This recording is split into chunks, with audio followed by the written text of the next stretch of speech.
share Group A's response, okay, to the 3 questions, okay? Wait, what were the 3 questions? Okay, so the first question is the person's response empathic or sympathetic? Explain why. So at first, we actually kind of thought that it was a bit of both because she tried to seek out a tutor, but she didn't really connect with the bullying.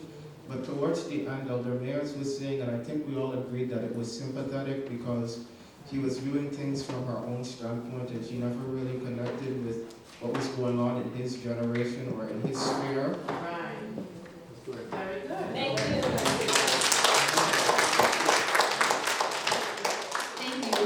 So the next question is, have you ever experienced a response like this, and how did it make you feel? Well, somebody did experience those questions. Yes, for experience.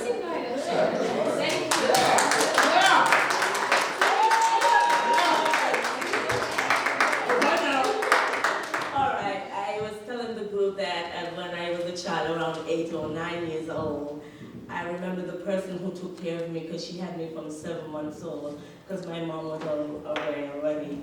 And she didn't have the money, and she was not able to give me, the things that other children had. And I remember there was this store that threw away all this stuff, because sometimes in some stores when the things are outdated, they have to get rid of them, etc., and they make space for new things. So we went to the fort, all the poor people who didn't have any money, and I got these canvas shoes. And when I got the canvas shoes, the kids started teasing me when I wore them. They teased me so bad. And I know how I felt awful. I felt terrible. But in order to help with that teasing, I went and I got Clorox and decided to dye the shoes. And of course the shoes turned orange and made it worse. So the teasing was like endless. But the thing about it for me, as we were talking about it, which is a cultural thing, because some children today may not have had the kind of, they weren't brave like me or talkative like me to stand up for themselves. Some children can't do that. But I was able to stand up. And I remember one child, I remember saying to them, I don't care what you think about my shoe, because your shoes ain't better than my shoes. See my orange shoes? You wish you had orange shoes. So you can leave my shoes.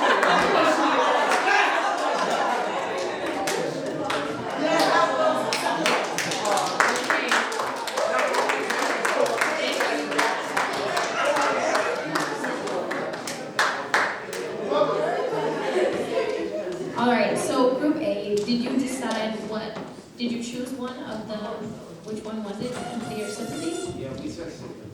Okay, all right, thank you. You can have a seat. Thank you.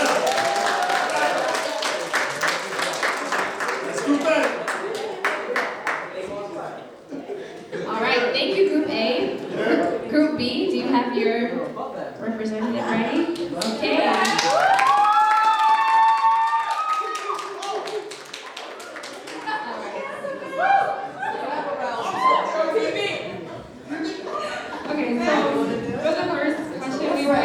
Sympathetic, because you believe that the mother just focused on his education, and she right away was like, I'm gonna get you a tutor, but she didn't really think about the bullying part of it.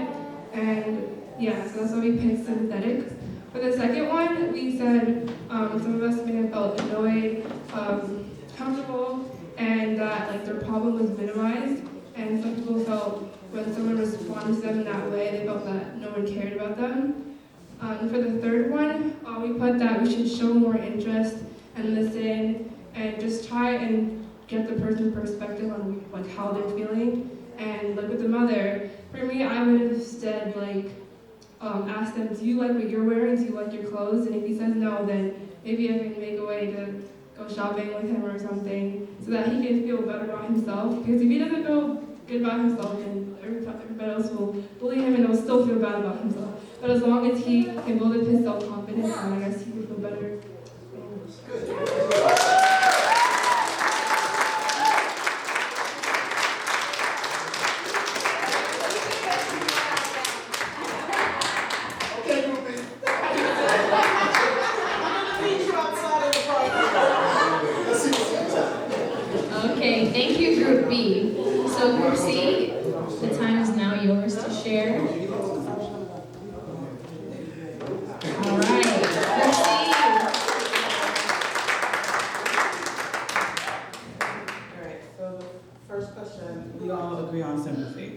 it felt like it was a sympathetic answer to the child's problem, and oh yes, yes, it happened, but this is, here's a solution. But it didn't feel like empathy. Empathy is you're already feeling what the child feels, so it'd be on a more deeper feeling and level. That was the first one. The second one, yes, it has happened to all of us, and a lot of us, we all agree that it has happened to us, and we all had to deal with it now in separate ways. In response. Yes. Well, yes. So how would you make it? I didn't think. Yeah. How would you make an empathic response? Yes. How would you? Oh, an empathic response to the child. Yes. Oh, okay. I thought that tied into number 3 Okay. because I thought it was just saying that it happened to us. and Number 2 they're was saying, how did it make you feel? How would it make you feel if you got that response? oh, how did it make you feel if you got that response? Okay.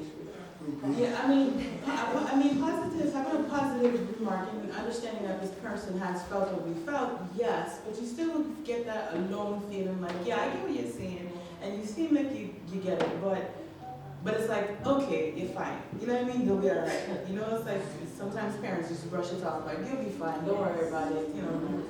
Simple solutions and everything is great, but that doesn't, I don't think that's always solving the problems these days. Brushing it off is not solving the problems, because I've done my brushing off with my own children, thinking they're just complaining about whatever. So I feel like there's more that could have been,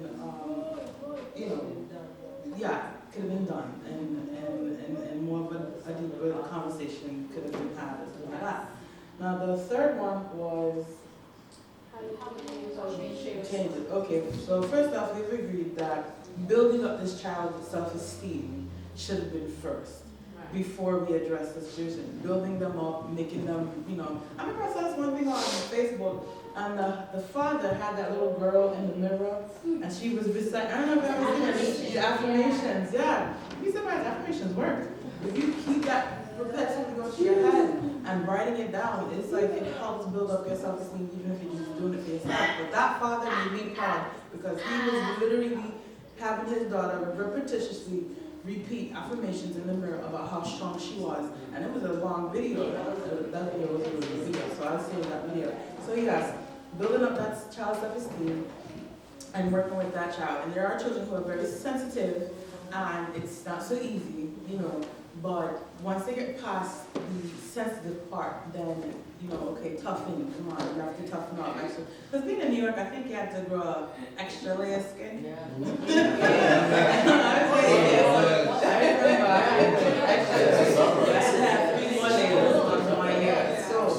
And with that being said, then once we build this child up, then we have to take action. Now you can't just leave them up to themselves, because bullies don't go away just out of nowhere. Okay? So if the kid is not strong enough to say, hey, you know what? I don't care what you think about my shoes. If the kid's not strong enough to say that, then the kid needs to advocate. That child needs a voice. That child needs that parent to walk in there and say, you know what? We're not having this. We're going to sit down, teacher, principal, and that parent, and we don't want to battle this out. The kids need to understand not to do something. So basically, especially if it gets physical. We don't want to go there because it can get physical. Yeah, it can get bad. My 8-year-old Lila is a sensitive child. I even thought of taking her to karate school because I was like, child. Every time it's like some boy won't bother her because she's cute, or some girl don't like her, and she would complain to me. And I wasn't paying attention, and I'm just like, okay, just don't pay no mind. Just pay attention to your work. I was giving her those just sympathetic answers, but solutions, and just go sit down somewhere until she drew a picture. Now all of a sudden she took how she felt and put it on paper. And she drew a picture of her crying with this mean bully girl. And then the question was, what am I going to do about this girl? And I was leaving her school's parking lot as I saw this picture and do the fastest U-turn, like we are coming back in. And I approached her principal and I said, you see this? We need to do something about this. Because now it's been going on for weeks, because I didn't even know that it was for a while that this little girl was bothering my daughter. And she must have slapped her in the face with a piece of paper, with her hand. And I said to him, I'm not having this. We need to do something about this. So after that, the bullying stopped. It is completely. Zero tolerance.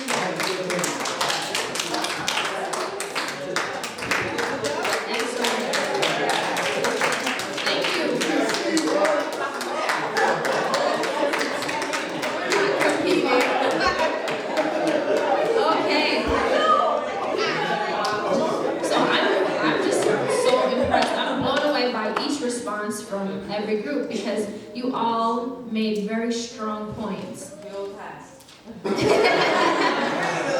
And so,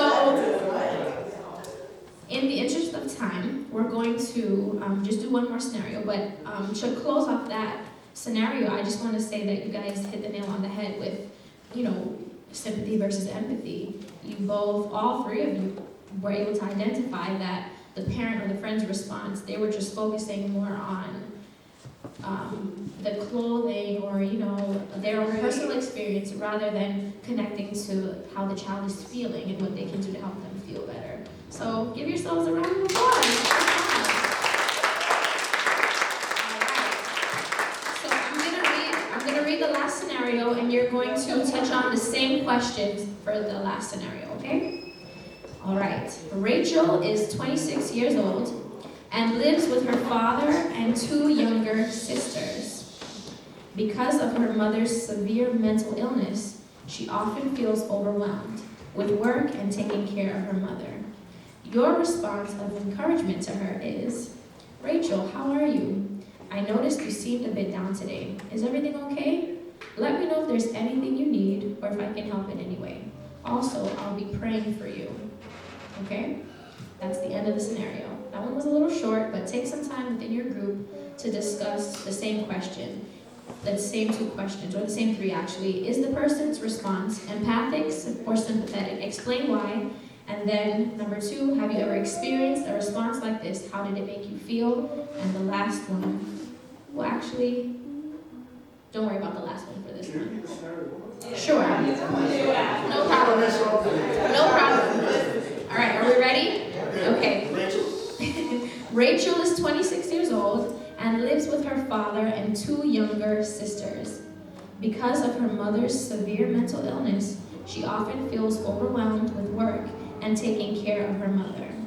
Your response of encouragement to her is, "Rachel, how are you? I noticed you seemed a bit down today. Is everything okay? Let me know if there's anything you need or if I can help in any way. Also, I'll be praying for you." Okay? All right. So take some time now to discuss